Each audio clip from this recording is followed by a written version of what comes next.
You should just rent a cheap apartment and live there. After all, someone who just stays at home doesn't deserve to live in this house, said Kelly, who had returned from the city. She was now trying to drive me out of the house where I was living with my in-laws, planning to take my place. My in-laws don't understand working from home, and my husband, who wants the house, is siding with Kelly. Together with Kelly, my husband Eric, and my in-laws keep blaming me. Do they even realize who is paying the mortgage for this house? That's when it struck me, if I left, who would pay the $7,500 monthly mortgage? There was no reason for me to keep living with these people who made me feel so terrible. If they wanted me to leave, then I would leave. I had endured enough, and my anger had reached its peak. I'll change the ownership and mortgage to your name, I told my husband. With that, I divorced my overjoyed husband Eric and left the house. Little did they know they would soon face an unexpected situation. My name is Lauren. I used to live with my husband Eric, who is 3 years older than me. I met Eric while working at a company, but it wasn't the typical office romance. Eric worked for the cleaning company that serviced my office. When I met my husband, I had just lost both of my parents in quick succession. First, my father was diagnosed with an illness, and the doctors gave him only 4 months to live. While caring for him, my mother fell ill too, and despite her fight, they both passed away, leaving me alone. Having no siblings, I suddenly found myself all by myself, struggling to accept the reality that my parents were gone. After their passing, I would often think of them at random moments and tear up. However, I tried to hide my feelings from those around me who were being considerate. I forced myself to smile all the time while at work. The first time my husband Eric spoke to me, I was trying not to let anyone notice as tears welled up in my eyes. I stood in the hallway during a break, staring blankly out the window, lost in thoughts of my parents. I had seen Eric at work before, and we had exchanged nods, but we had never spoken, and I didn't even know his name yet. Eric approached me as I looked out the window and asked, "Are you okay? You seem a bit down." In response to Eric's gentle inquiry, I found myself talking about my parents. Maybe it was easier because he was a stranger whose name I didn't even know. When Eric heard about my parents' passing, he sympathized, saying he was close to his own parents and could understand the loneliness. I was glad that Eric listened to my story. After that, we started having brief conversations whenever we saw each other at work, and it didn't take long before we started meeting outside of work. Soon after, we started dating. Eric introduced me to his parents. As Eric had mentioned, he seemed to have a good relationship with them. His parents, aware of my loss, were considerate and invited me to visit them anytime. I quickly grew close to my in-laws, and without a formal proposal, it naturally led to me marrying Eric. After the wedding, we rented an apartment near my in-laws and started our life together. After getting married, I quit my job and switched to a company that allowed me to work fully remotely from home. I did this considering the possibility of having children with Eric in the future. I told Eric about my career change, but it seems he didn't quite understand it. For now, he just knows that I work from home using my computer. Since my salary didn't change after switching jobs, I decided to take care of the living expenses. Eric earned less than I did, so we agreed that I would pay for our expenses while Eric would save his salary, except for what he spent on social activities. Eric didn't have any expensive hobbies, and before we married, his social expenses were mostly just dates with me or going out with friends. Eric himself said he was okay with me managing our savings, so this is how we handled our finances. Working from home was all positives for me. Above all, I was happy that I could enjoy leisurely meals with Eric when he came home. This wouldn't have been possible if I were still working at my previous company. Before marriage, I often made simple meals just for myself, but now, wanting to please Eric, I find myself wanting to cook more elaborate dishes. Our life together was peaceful, but then a few years into our marriage, something shocking happened. My in-laws' house was completely destroyed in a fire. Fortunately, my in-laws were unharmed, but they lost all their possessions and irreplaceable memories like photo albums. For a while, my in-laws stayed in our apartment, and they were deeply upset. I wanted to cheer up the two people who had helped me heal from the loss of my own parents, so I did everything I could to care for them. I cooked, of course, and also took care of the household chores during breaks from work, making sure they felt comfortable. On weekends, Eric and I would go out with them. However, my in-laws felt like they were being a burden and struggled to regain their usual cheerfulness. They often mentioned that they couldn't stay with us forever and were concerned about imposing on us. So my husband Eric and I decided to build a house to live with my in-laws. Until now, my in-laws had never brought up the idea of living together, but Eric and I had been considering it. In preparation, I had been saving from my salary, separate from the savings my husband was making, thinking it was better to get a mortgage sooner rather than later.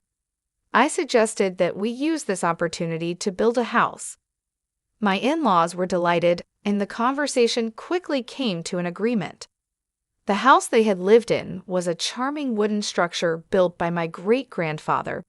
It had been fine when they were younger, but as they aged, they started experiencing various health issues. Therefore, they had many requests for the new house. Eric, too, wanted to add various features, thinking that if we were going to build it, we might as well do it right. Ultimately, the cost ended up being much higher than anticipated. Still, convincing myself that we would be living there for a long time, I agreed to build a house that met all three of their requests. I began to sense something was off around this time. Eric was excessively claiming to his parents, Rachel and Kyle, that he was the one building the house, and they were constantly thanking only him. Even though the house and the mortgage were in my name, and the down payment came from my savings, it seemed like Eric hadn't mentioned this to Rachel and Kyle at all. Because of Eric's insistent claims that it was his house, Rachel and Kyle started pressuring me to thank Eric as well. I appreciate Eric not just for the money. I paid more because I could, not because I wanted gratitude from Eric or Rachel and Kyle. However, even when Rachel and Kyle said things to me, Eric didn't stand up for me. Instead, he jokingly said, "That's right, you should be grateful to me for letting you live in a new house." I was definitely upset after hearing these falsehoods repeatedly. I understand that Eric has his pride, so I didn't ask him to tell his parents the whole truth, but I did ask him to stop making it seem like I was doing nothing. However, Eric, feeling more confident because of our new house, just wouldn't listen. Then I found out that Eric was telling a terrible lie to his parents. He incredibly told them he worked at the same company where I used to work, which is considered a well-known major corporation.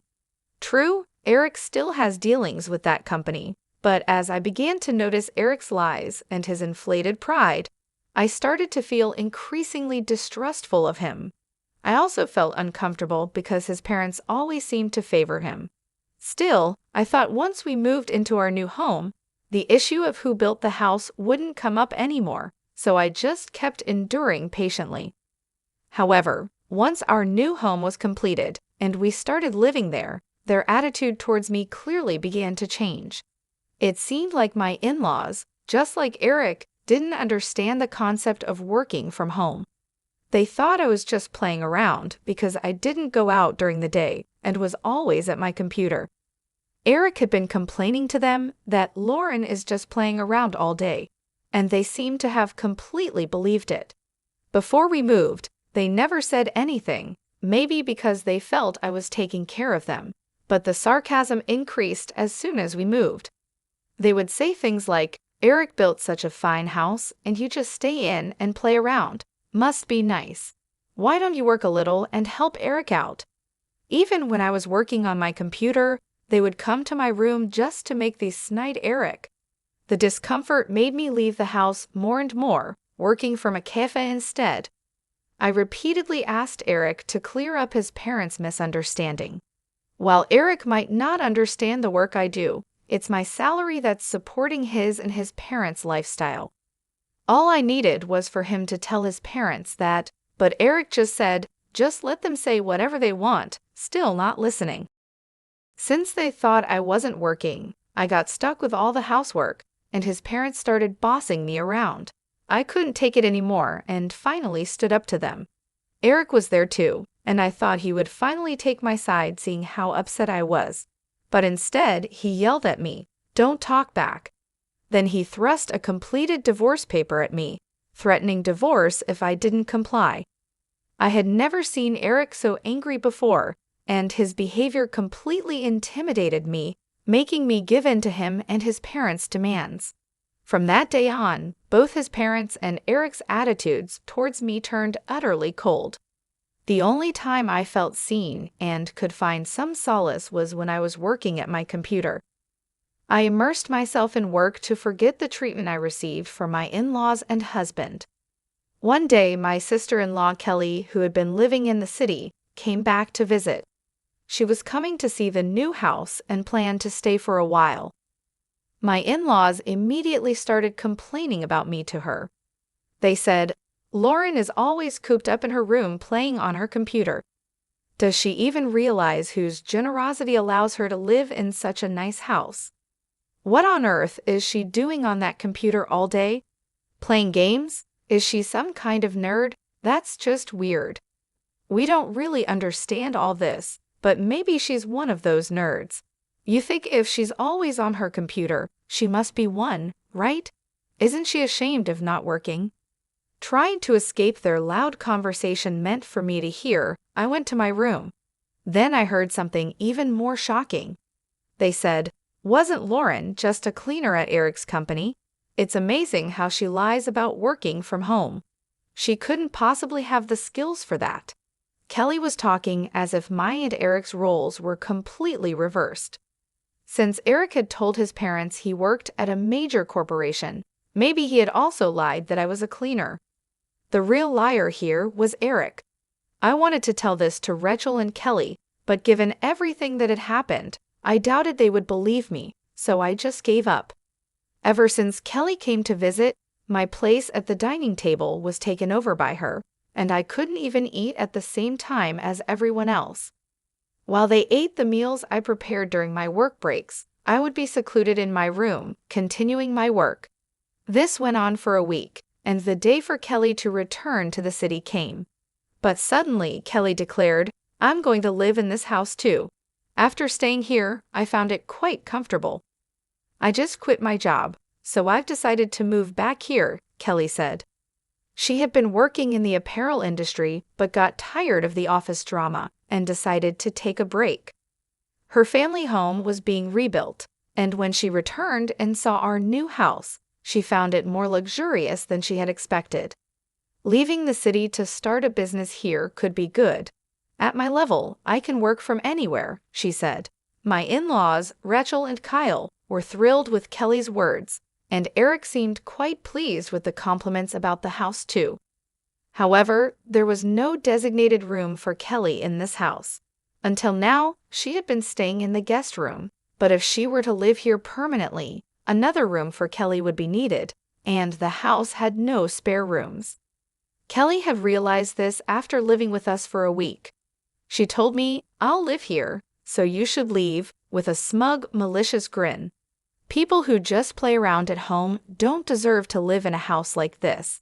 You should find some cheap apartment somewhere and live there. "No, this house is mine because I started to say, but Rachel cut me off. "That's a good idea. You do nothing but stay at home all day." Rachel sided with Kelly, leaving me no room to argue. I tried desperately to explain my job, but Kelly, who had just said that work could be done from anywhere, wouldn't understand about working from home. Just because I'm not going out, they say I'm not working. They're trying to corner me with such an absurd argument. After everything that's happened, I'm really starting to get angry. Eric doesn't try to speak the truth, just stands there laughing and watching the situation. Until now, I kept quiet, considering Eric's position, but I finally told Rachel, Kyle, and Kelly that this house was built in my name.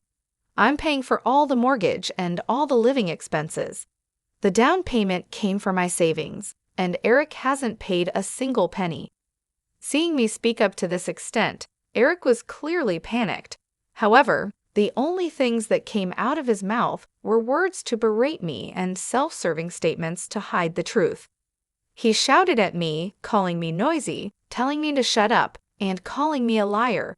Eric was obviously flustered, and it was clear he was hiding something, yet Rachel, Kyle, and Kelly still defended him, calling me the liar no matter how many times I tried to explain. I said it wasn't a lie, but they didn't believe me. That's when it struck me, if I left, who would pay the monthly mortgage of $7,500? There was no reason for me to keep living with these people, enduring such unpleasantness. If this house is supposedly built by Eric, who works at a major corporation, maybe it should all truly be his. With that thought, I decided to sign the divorce papers that Eric had pushed on me, intending to threaten me. When I offered to change the house's title to Eric's name, he was so delighted he almost danced. He must have thought the house would now fully become his own in name and reality. He's not wrong, but Eric misunderstood one thing. Initially, to change the mortgage to his name, we tried to go through the process together, but Eric disliked the complex procedures and told me to handle it alone. Just you go and listen to all that complicated stuff. It's just a name change, right? Get it ready for my signature only, he said. Since that wasn't possible, I took the reluctant Eric to the bank and a legal professional for consultation. Throughout, Eric didn't listen to the explanations and just played with his smartphone. When it came to signing the documents, he finally became eager. If I sign this, the house will be in my name, right? He asked. After I confirmed, he happily signed the documents. Once all the procedures are completed, both the house and the mortgage will finally be Eric's. I've explained it several times, but I wonder if Eric has truly realized it. He was ecstatically reporting to Rachel, Kelly, and Kyle. Even after hearing this, how can they still believe that Eric works at a major corporation and I'm unemployed? I watched this scene with a feeling of astonishment. After changing the house and mortgage to his name, I filed for divorce. We're going on a trip to celebrate this, so you better move out while we're gone, Eric said. Waiting for the procedures to finalize, Eric took Rachel, Kelly, and Kyle on a ridiculous divorce celebration trip. They were apparently going abroad and wouldn't be back for about 15 days. During that time, I sold all the furniture and appliances I had brought into the house and packed my belongings into the car, ready to leave while handling various procedures in parallel. I was also looking for a new house and moved immediately after packing my belongings. The place I chose for my fresh start is the top floor of a high-rise condo. It was a stroke of luck that this condo worth about $8 million was available. However, given the timing, I thought it must have become available just for me, and I decided to boldly purchase it. For the past few years living with Rachel, Kyle, and Eric had been stressful, so I was thrilled about my new life ahead. In fact, I had an inheritance left by my deceased parents. I had been investing using that inheritance even before marrying Eric. Initially intended as just a way to earn some pocket money, these investments turned out to be a huge success, and now my assets amount to several $1,000,000. I had planned to use that money for a relaxed early retirement with Eric in the future. I had kept this asset a secret, intending to surprise Eric, but now I'm truly glad I never mentioned it. If I had told them, Rachel, Kyle, and Kelly might have joined forces to take my assets. Living with that family, I painfully learned just how careless they are with money. The house I lived in with Eric and his parents was decorated mainly based on their preferences, so it wasn't to my taste. With the move to the condo, I took the opportunity to create a space I love, carefully crafting the interior to my liking. Now it has become the perfect space surrounded only by things I adore. Above all, there's no one around to make snide Eric, so I can happily work from home. Once things settle down, I'm planning to join a cooking class or yoga studio. Finally, in this enjoyable and free time, I have regained a peaceful mind for the first time in years. The call from Eric came the night they returned from their trip abroad. He must have realized that the furniture and appliances were gone upon returning home. He demanded them back, but I paid no attention. Everything was bought with my money, so it's my choice to do what I want with it. I didn't want to leave anything of mine in the house of those who had caused me so much suffering, not even the furniture and appliances. Of course, they were unnecessary for my new home. When I told Eric that I had already sold them, he still demanded I buy them back immediately. It's impossible. You, working at a major corporation, should just buy new ones, I retorted and then hung up the phone. That day, Eric called several times, but I ignored all of his calls. Months had passed since Eric and his family returned from their overseas trip. I had completely forgotten about my previous life and was having a great time getting along well with my neighbors. That day, I was returning from a cooking class I attended, invited by a friend who lived on the floor below. Suddenly, I received a call from Eric. Although I was suspicious, I answered, thinking there might be an issue with paperwork that needed attention. As soon as I answered, Eric shouted in a loud voice, "What is this all about?" It was just like the day they returned from their overseas trip. Wondering if there was anything else besides the furniture and appliances that could have angered my husband, I decided to listen closely. It turns out he had finally noticed the amount of the loan repayments when he opened a letter that had arrived at the house. He saw that the loan repayment amount was listed as $7,500 per month, which is why he called in a panic. "Wasn't the loan already paid off?" he exclaimed. "Of course not. The bank explained everything clearly, didn't they?" I replied. "That's impossible. I never heard about it." "With the fire insurance in your savings, why didn't you pay off the mortgage?" he shouted. "No way, that's impossible. Do you even realize how much that house was worth?" I responded. Shockingly, it seems Eric believed the mortgage was already paid off despite the bank's detailed explanation, which he had nodded to. He was apparently under a different impression. I was sitting right next to him, watching and listening, so I remember it well.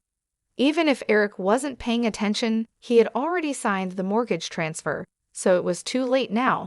Eric kept trying to find a way out of the mortgage payments, but there was nothing I could do about it.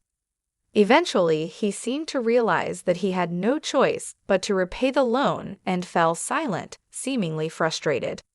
"I thought you'd be struggling to find a place to live," Eric said, clearly under the impression that I was in a dire situation.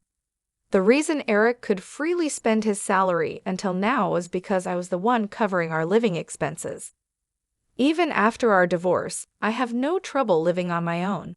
It's too late for him to realize that he was relying on me for everything. I wondered what kind of life my pretentious ex-husband Eric had been leading these past few months with his parents, Rachel and Kyle. Most likely, they were living luxuriously, doing whatever Kelly suggested, and then he realized there was a mortgage to be paid. I wonder what Eric is going to do now, I thought, as if it were someone else's problem, since we're practically strangers now. I didn't care at all about how much trouble my ex-husband and his parents, Rachel and Kyle, were in. Seeing him so frustrated, I decided to tell him the truth. Too bad, I moved into a luxury condo with the money I made from a successful investment. While he was speechless, I hung up the phone. There were no calls from him after that, so I thought he had managed somehow. But then, out of the blue, he called again. When I answered, wondering what it was about this time, it turned out their house had been seized, and he was in a panic. In the background, I could hear the desperate voices of his parents, Rachel and Kyle, and his sister, Kelly. "What should I do? Help me, Lauren," my ex-husband pleaded desperately. A person claiming to be an enforcement officer was visiting their house, and I could hear Rachel, Kyle, and Kelly addressing the officer in the background. According to this officer, the house was about to be put up for auction, with details like the auction date and bidding period to be decided once the auctioneer was determined. After the ownership transferred, my ex-husband and his family would be evicted from the house. I thought they must have received warning letters leading up to this, but when I asked my ex-husband, he sounded confused and said they hadn't arrived. However, that couldn't be right, and after persistent questioning, he finally admitted in a small voice, maybe they did arrive. It turned out he had intentionally ignored the letters, realizing they were about loan repayments. The envelopes were already open before I saw them. I thought someone was taking care of the payments. Probably Rachel, Kyle, and Kelly thought the same as my ex-husband. Eventually, a demand for the lump sum repayment of the loan arrived, and it seems my ex-husband and his family were aware of it, but continued to ignore it, thinking someone else would pay it. And so the house was finally seized. Can't you do something now, like pay it off? You could pull everyone's savings together. There's got to be a way, he begged. I couldn't hide my frustration at my ex-husband's helpless tone. When I suggested they pool their savings to pay off the loan, all he could say was, "It's impossible." Apparently, Rachel and Kyle had squandered their savings on an extravagant overseas trip and were planning to rely on their son, who they thought worked at a big company, for their future. It was all just their assumption. Kelly, his sister, who claimed she quit her job to come back home, was actually fired for embezzling company funds.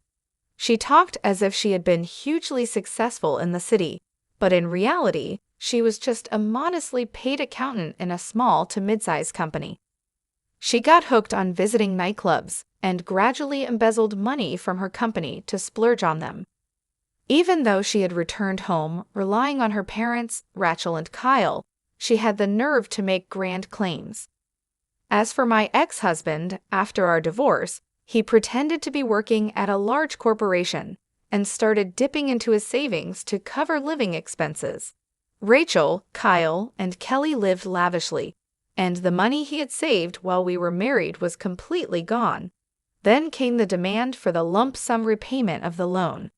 As their financial situations came to light, it seemed like the focus shifted from the court case to blaming each other.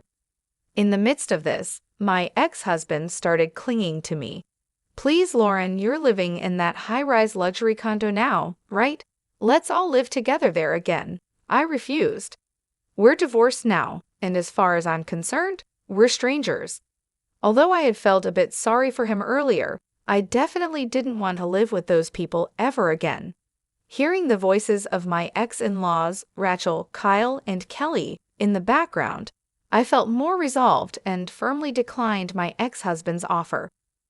Upon hearing my refusal, Rachel, Kyle, and Kelly immediately started hurling insults at me. I heard various derogatory terms like heartless, scammer, and thief. Perhaps out of spite for being rejected, my ex-husband joined them in berating me. The noise over the phone was unbearable. Despite everything being the result of their own actions, there was no sign of remorse from them. Eventually, all four of them started blaming each other, leaving me out of it and arguing among themselves. I decided then and there to never involve myself with these people again. I quietly hung up the phone and blocked my ex-husband's number. A few days later, I came across a concerning headline in a corner of the newspaper. The article about a father and son getting into a fistfight and the police being called made me suspect it was about my ex-husband and his father. I decided to contact a mutual acquaintance who lives near my ex-in-law's home. Sure enough, the incident reported in the newspaper was about them, and it happened after I hung up the phone on my ex-husband. The article mentioned that a neighbor noticed the fight and called the police, leading to their arrest. My ex-husband, his father, Rachel, and Kelly, who tried to intervene, all sustained injuries that would take about 3 weeks to heal completely. After receiving a stern warning from the police, they were released. However, the incident making the newspapers meant my ex-husband faced severe reprimands at his workplace, although he wasn't fired. The cause of the fight was exaggerated and quickly spread throughout the company. My ex-husband feels uncomfortable at work but can't afford to quite due to financial needs. Eventually, a buyer was found for their house, and they were forced to move out. They managed to find a new place, but it's an old, cramped, bug-infested apartment, a far cry from their previous home. The family of 4 began their new life there. Bugs appearing daily in the rooms are causing Kelly and Rachel to make such a fuss that they have already received complaints from the neighbors. They tried to work and rent a new house quickly, but both in-laws and Kelly seem to get into trouble at work and end up being fired. Especially Kelly, with her past of embezzling company funds becoming widely known, is finding it difficult to get rehired. It looks like they will have to continue living on my ex-husband's income alone. My ex-husband seems to be trying to find out where I live, asking our mutual acquaintances persistently. They have warned me to be careful. Even if my ex-husband finds my condo, he'll just be turned away by the full-time concierge. I gratefully accepted the advice from my acquaintance and made sure to ask the concierge to be on the lookout. With this, the turmoil with my ex-husband and his family finally comes to an end. It hasn't even been a year since I left that house, but it already feels like a distant past event. I've completely adapted to life in my luxury condo, enjoying my days filled with hobbies and work. I plan to enjoy my carefree single life for a while without thinking about marriage.